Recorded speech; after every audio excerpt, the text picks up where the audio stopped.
air. That is the thing nobody talks about. The moment between the decision and the consequence. Somewhere deep inside an underground operations room, a finger had already moved. A command had already been spoken. And somewhere above the ancient crowded skyline of Tehran, a weapon nobody was supposed to know existed was cutting silently through the cold February night air at a speed no human eye could follow. And in a building below, a man who had ruled one of the most powerful and feared nations on Earth for 36 years sat in a room he believed was safe. He was wrong. But before we get to that final night, the night that shook the entire world, the night that changed the Middle East forever, the night that nobody, not even the most seasoned intelligence analysts in Washington or Tel Aviv, truly believed would ever actually happen. We have to go back. We have to go back to a small, dusty city in northeastern Iran. We have to go back to 1939. We have to go back to where it all began, because the story of Ali Khamenei's death cannot be understood without first understanding the extraordinary, improbable, and deeply dangerous life that he lived to get there. This is the story of a boy who became a revolutionary who became a president who became the most powerful religious leader in the Islamic world, and a man who, in the end, he could not outrun the enemies he had spent a lifetime making. Stay with us, because every piece of this story matters, and it all leads to that missile. Ali Hosseini Khamenei was born on July 17th, 1939, in Mashhad, a city in the far northeast of Iran that sits at the foot of mountains and carries on its shoulders the weight of centuries of Shia Islamic faith. Mashhad is not a city you pass through. It is a city you make a pilgrimage to.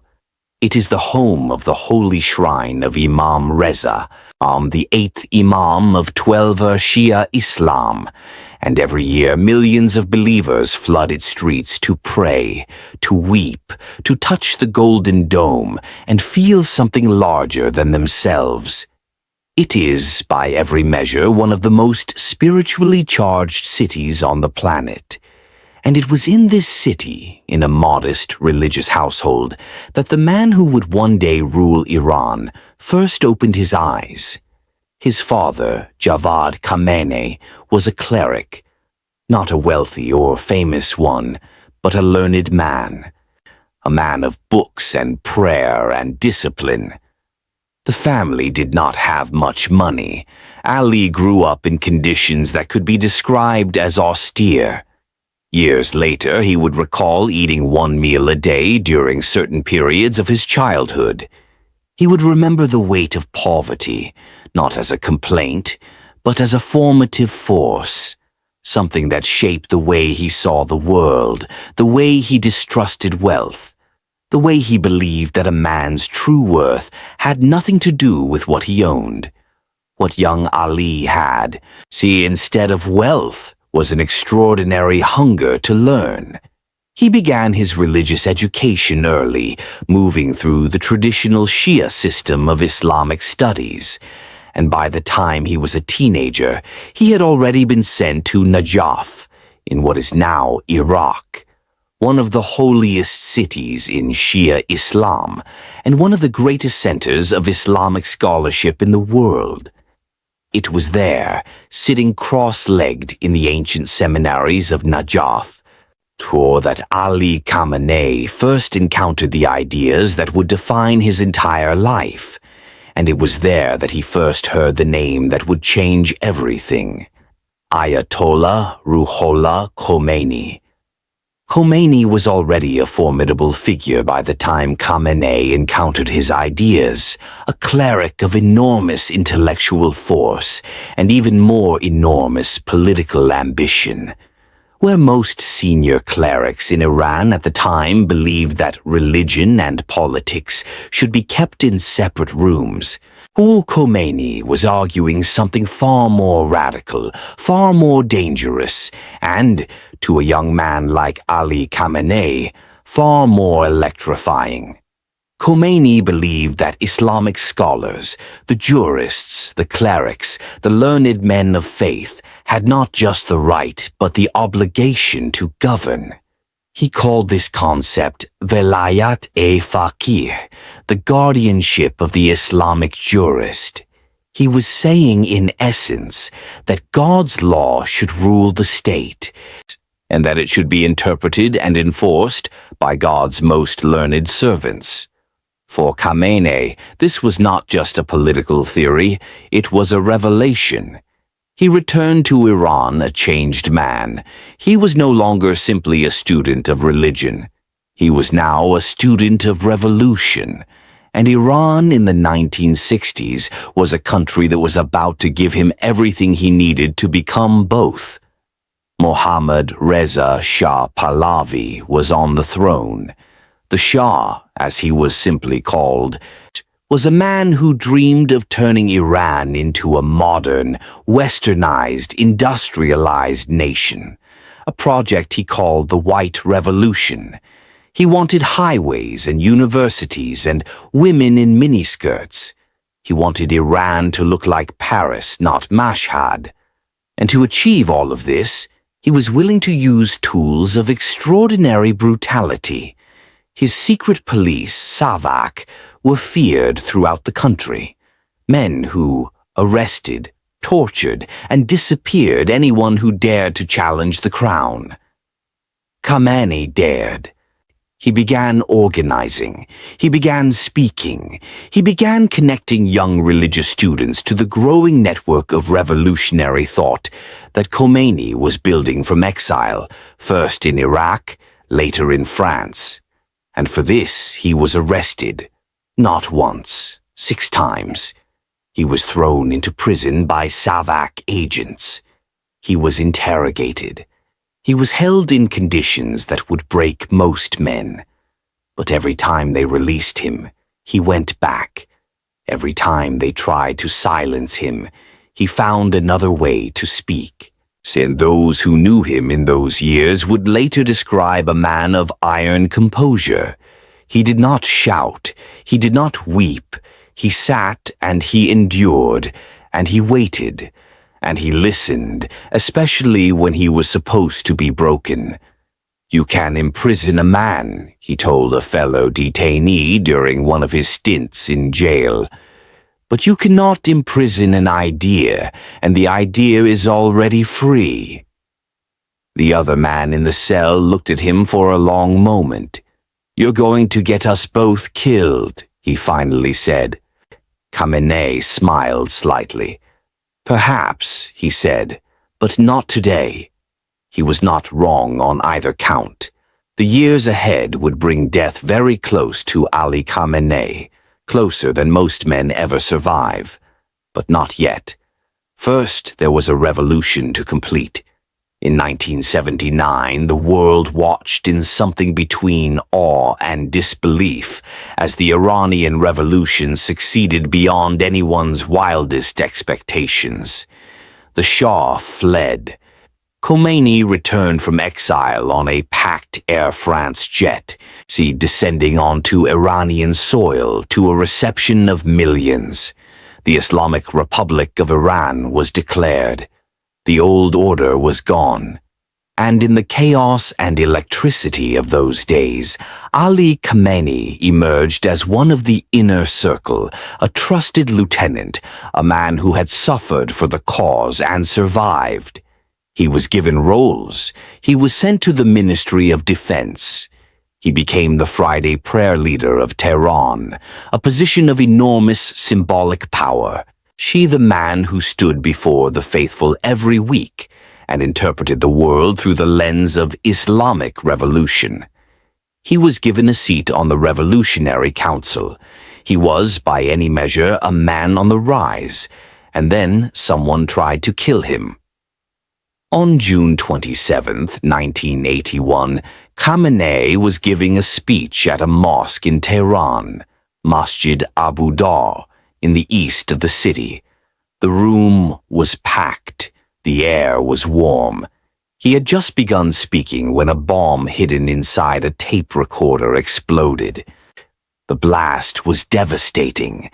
Several people in the room were killed. Khamenei collapsed. When they carried him out, his right arm was shattered. The nerves were destroyed. For the rest of his life, all the remaining decades of power and authority, his right arm would hang at his side, largely useless, a permanent reminder of the morning someone tried to end him and failed. He spent weeks recovering. Those around him expected him to be shaken, to be quieter, perhaps, to be more careful. Instead, he emerged from the hospital with what those closest to him could only describe as a new intensity, as if the bomb had burned away everything soft in him and left only the essential structure.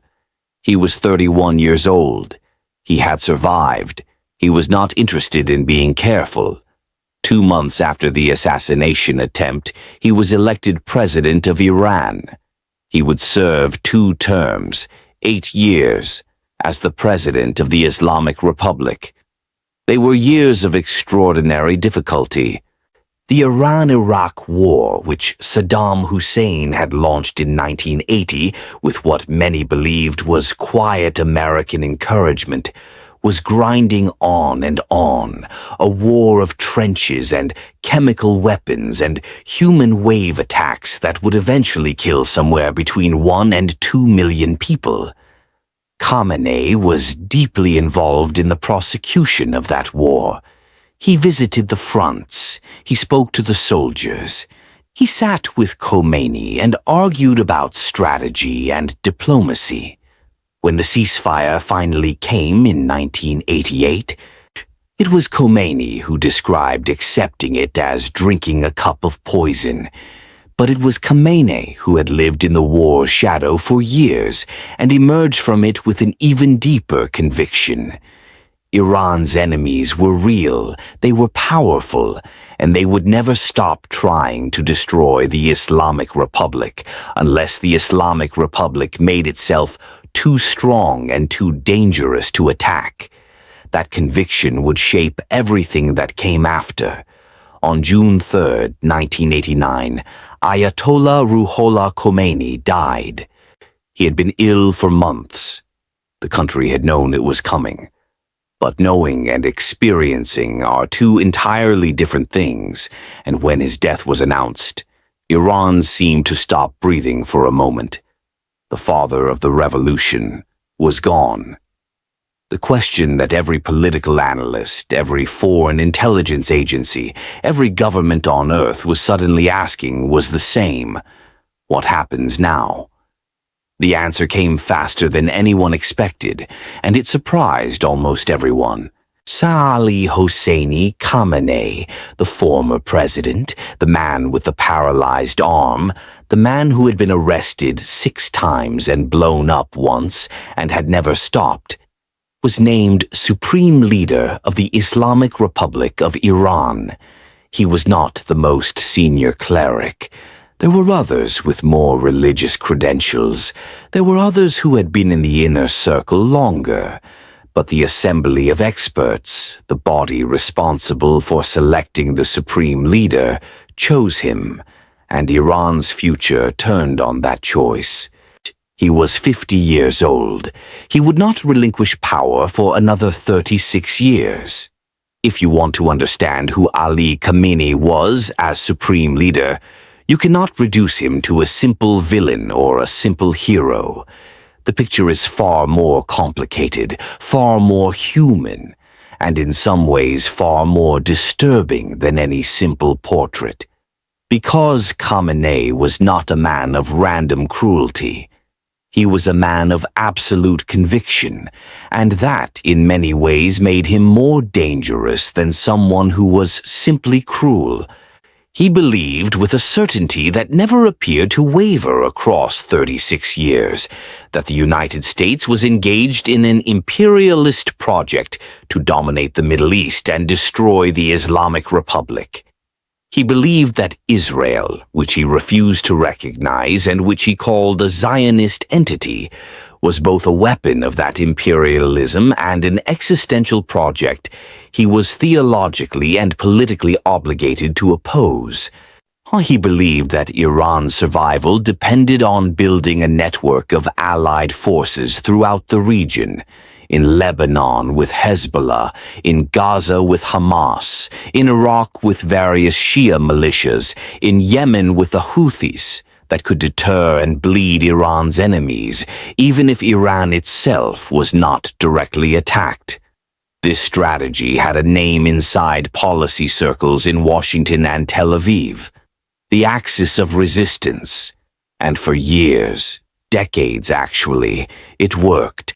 Every time Israel or the United States considered the costs of a direct confrontation with Iran, they ran the calculations, and they hesitated, because Hezbollah alone had more than 150,000 rockets pointed at Israel, because Shia militias in Iraq could make American operations in the region immensely costly, because the Houthis could disrupt shipping lanes in the Red Sea. Khamenei had built, patiently and methodically over 3 decades, a deterrence architecture that made him feel, and perhaps genuinely made him, untouchable. He was also the supreme authority over Iran's nuclear program. It is one of the great geopolitical debates of the 21st century whether Iran was actually building a nuclear weapon or using the threat of one as a negotiating tool. Khamenei maintained publicly and repeatedly that nuclear weapons were un-Islamic, that he had issued a fatwa against their development. Western intelligence agencies were less certain. The International Atomic Energy Agency had, over the years, produced report after report noting that Iran was enriching uranium to levels that had no obvious civilian purpose. The gap between Khamenei's public statements and the observable facts on the ground was, by the mid-2000s, becoming impossible to ignore. And then there was the matter of the Iranian people themselves. Khamenei ruled a country of more than 80 million people, the majority of whom had been born after the revolution. They had not chosen the Islamic Republic. They had been born into it. And across the decades of his rule, they had periodically and at enormous personal risk tried to push back. In 2009, when a disputed election brought millions into the streets in the Green Movement, Khamenei crushed it. The Revolutionary Guard and the Basij, the regime's internal security forces, beat protesters, arrested thousands, and silenced the movement. In 2019, when fuel price hikes sparked nationwide protests, security forces killed as many as 1,500 people in a matter of days, according to some estimates. In 2022, when the death of a young Kurdish Iranian woman named Mahsa Amini in morality police custody ignited the woman life freedom movement, perhaps the most serious internal challenge Khamenei had ever faced, the regime again responded with violence, with mass arrests, with executions. Each time he held on, each time. All the international community expressed outrage, imposed more sanctions, and ultimately did not act in any way that threatened his grip on power.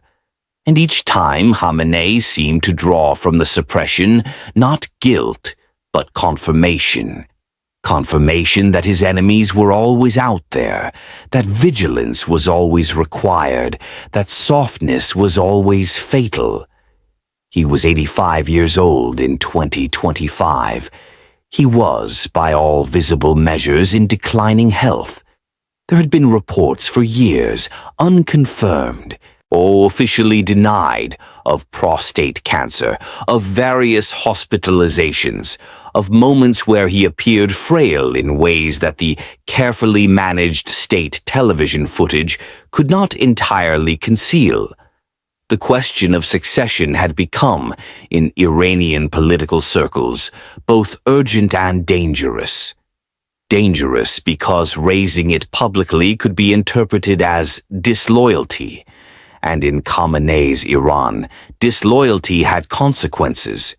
But outside Iran, the succession question had become something else entirely. See, in the intelligence services of Israel, the Mossad, and in the analytical divisions of the CIA, the question was no longer just who would follow Khamenei. The question was becoming, should they wait for nature to take its course? Or was there a window, a narrow, specific, historically unprecedented window, to act? If you think you know where this is going, stay with us. Because what happened next was not what anyone predicted. Not the journalists, not the analysts. See, not even most of the people inside the room where the decision was ultimately made. We need to talk about what Israeli intelligence knew in the weeks before February 28th, 2026. Because without understanding what they knew and how they knew it, the events of that night make no sense. For years, the Mossad had been running penetration operations inside Iran at a level that the Iranian security services, despite their resources and their paranoia, had consistently failed to detect or neutralize. It was the Mossad that had, in 2010, helped introduce the Stuxnet computer worm into Iran's nuclear centrifuge facilities at Natanz, an operation so sophisticated that Iranian engineers initially thought the equipment was simply malfunctioning. It was the Mossad that had, in 2018, conducted a daring raid on a warehouse in Tehran and extracted 55,000 pages and 183 compact discs of Iranian nuclear documents, physical files that the Iranians had believed were completely secure. It was the Mossad that had, in the years that followed, conducted a series of targeted killings of Iranian nuclear scientists and Revolutionary Guard commanders that made clear no one inside Iran was beyond their reach. By early 2026, Israeli intelligence had something they had never had before, a reliable, real-time source on the movements of Ali Khamenei himself. The details of how that source was developed, who it was, and what it cost to maintain it are things that may not be known for decades. What is known, what the events of February 28th make undeniable, is that someone inside Khamenei's immediate protective circle was talking, and that talking had given the Mossad something that, on paper, should have been impossible, a precise location. On the evening of February 27th, 2026, Ayatollah Ali Khamenei was not where his public schedule said he would be. He had, for reasons that remain unclear, deviated from his usual security protocols. He was in a location that he used only rarely, a facility that was believed by his own security apparatus to be unknown to foreign intelligence. His daughter was with him. His grandchild was there. His daughter-in-law and son-in-law were present. It was, by all accounts, a family gathering of some kind. A rare moment of something that, for a man as guarded and isolated as Khamenei, might loosely be called normalcy. The source made contact. The coordinates were confirmed. In Tel Aviv, in a room deep underground, a call was made to Washington. The conversation that followed between Israeli and American officials has not been officially disclosed.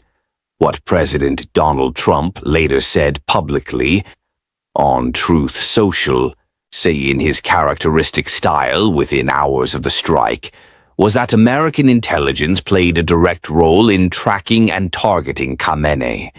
He called Khamenei one of the most evil people in history. He used the word tremendous.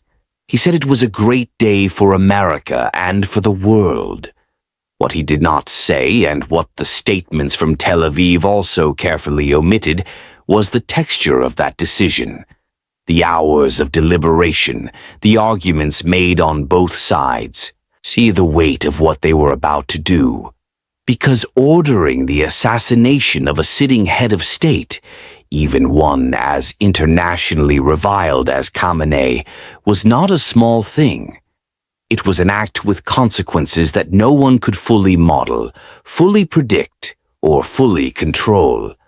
But the decision was made, the operation was given a green light, and the missile was already in the air.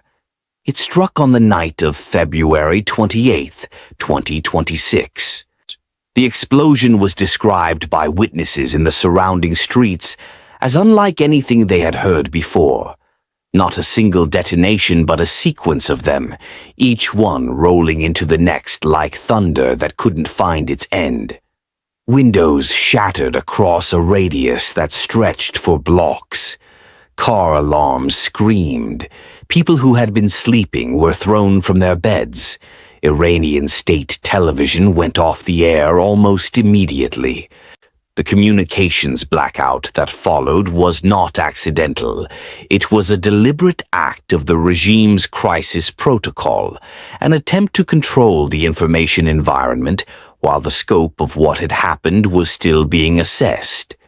But in the age of smartphones and encrypted messaging apps, a blackout is not what it used to be. Within minutes, footage was circulating. Within an hour, the outlines of what had happened were clear to anyone paying attention. Ayatollah Ali Khamenei was dead. His daughter was dead. His grandchild was dead. His daughter-in-law and son-in-law were dead. Iranian state media, when it finally returned to air, used a specific word. They called it martyrdom. The supreme leader had been martyred. They announced 40 days of public mourning. They did not, in those first hours, say anything about what came next, because what came next was the question that no one, not in Tehran, not in Washington, not in Tel Aviv, had a clear answer to. See, the succession crisis inside Iran began before the smoke had cleared. The system that Khamenei had built and maintained for 36 years was, in theory, designed for this moment.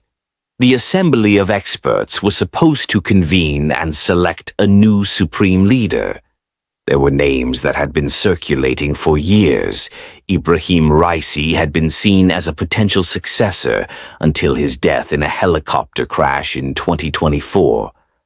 Mojtaba Khamenei, the supreme leader's own son, he had been quietly and controversially positioned by some factions inside the regime. But Mojtaba was not a senior cleric. Elevating him would have required bending the theological rules of the system in ways that would provoke resistance from the clerical establishment. The most senior civilian official who survived the strike in any functional capacity was Ali Larijani, the secretary of Iran's Supreme National Security Council. A man of considerable intelligence and even more considerable political instincts, who had spent decades navigating the treacherous currents of Iranian factional politics.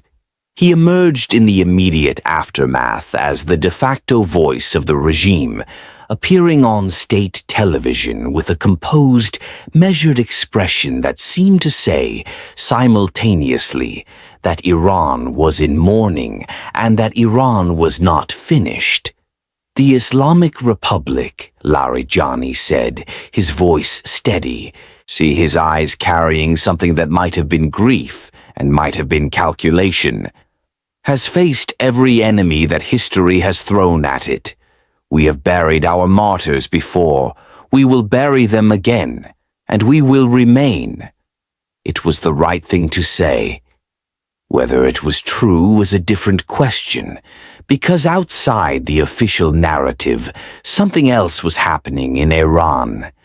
In the streets of Tehran, in the city of Isfahan, in the squares of Shiraz, something was stirring that the regime had not accounted for, something that was neither pure celebration nor pure grief, but something more ambiguous, more complicated, more deeply human than either. There were Iranians who wept for Khamenei. There were Iranians who poured silently into the streets with expressions that observers described as stunned. And there were Iranians, particularly young Iranians, women who had marched under the banner of woman, life, freedom, men who had watched their friends disappear into Evin prison, who felt something they had stopped allowing themselves to feel. They felt, for the first time in a long time, that the future might not be settled. In Washington, the reaction was a study in controlled electricity. The White House statement was measured, careful, using language that acknowledged the operation without fully owning every detail. Behind closed doors, senior officials were already working the phones, to allies in Europe who were alarmed, to Gulf states whose security calculations had been rewritten overnight, to the United Nations where an emergency session was being convened. The question was not whether Khamenei's death was strategically significant. The question was what Iran would do next, and whether what came next would be contained or catastrophic. Israel was making its own calculations. The Israeli Defense Forces went to their highest state of alert. Hezbollah in Lebanon had not yet responded. The Houthis in Yemen had not yet responded. The Shia militias in Iraq had not yet responded. The axis of resistance, that 30-year project of Khamenei's strategic imagination, had lost its architect. And without the architect, the question of whether the structure would hold, collapse, or transform into something new and unpredictable was a question that kept entire intelligence agencies awake through the night. What had Benjamin Netanyahu said when the confirmation arrived? Those who were in the room that night have not spoken publicly. But one source, speaking to a journalist under condition of anonymity, described the moment of confirmation in 2 words: absolute silence, not celebration, not relief. Silence, the kind that falls over a room when something has happened that is so large, so irreversible, so genuinely historic that words seem, for a moment, inadequate. Then someone spoke, and the work of managing what came next began. The documentation of Khamenei's death, the proof, the physical evidence, was reportedly shown to Netanyahu by intelligence officials. The care taken with that documentation, the precision of it, told its own story about the months of planning and surveillance that had preceded the strike. This had not been an improvised operation. This had been a patient, methodical, extraordinarily disciplined intelligence and military achievement, one that had required years of groundwork, and in the end, a piece of human intelligence that no technology alone could have provided. Somewhere inside Iran, someone who had been trusted with access to the supreme leaders' movements had made a choice. That choice had consequences that will ripple through the Middle East for a generation. And what of Ali Khamenei himself in those final hours? What do we know or can reasonably infer about what his last evening was like? He was 86 years old. He was in declining health. He was by all accounts in a place he considered safe, surrounded by family, his daughter, his grandchild. The people he loved in whatever way a man of his absolute power and lifelong guarded disposition allowed himself to love. He had spent his entire adult life under threat. He had been bombed once before. He had received countless assassination threats. He had built around himself concentric rings of security that were, by any outside measure, formidable. He did not know in those final hours that the innermost ring had been breached. What did he talk about with his daughter that evening? Did they speak about Iran's future? Did they talk about the succession, the thing he had, by all accounts, spent considerable energy in his final years attempting to arrange? Did he speak about the strike that Israel had carried out on Iranian territory the previous month? The one that had killed several Revolutionary Guard commanders and sent shockwaves through the regime? Did some part of him sense that something was different? That the rules of the game had changed in ways that his deterrence architecture might not survive? We will not know. Those conversations are gone with him.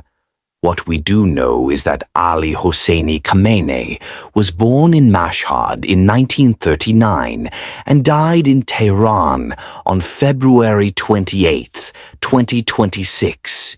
He lived 86 years. He served as supreme leader for 36 of them, longer than most of the world's current leaders have been in politics at all. He outlasted 8 American presidents. He outlasted the Soviet Union. He outlasted the sanctions, the assassinations of his allies, the internal revolts, the economic collapses, the isolation.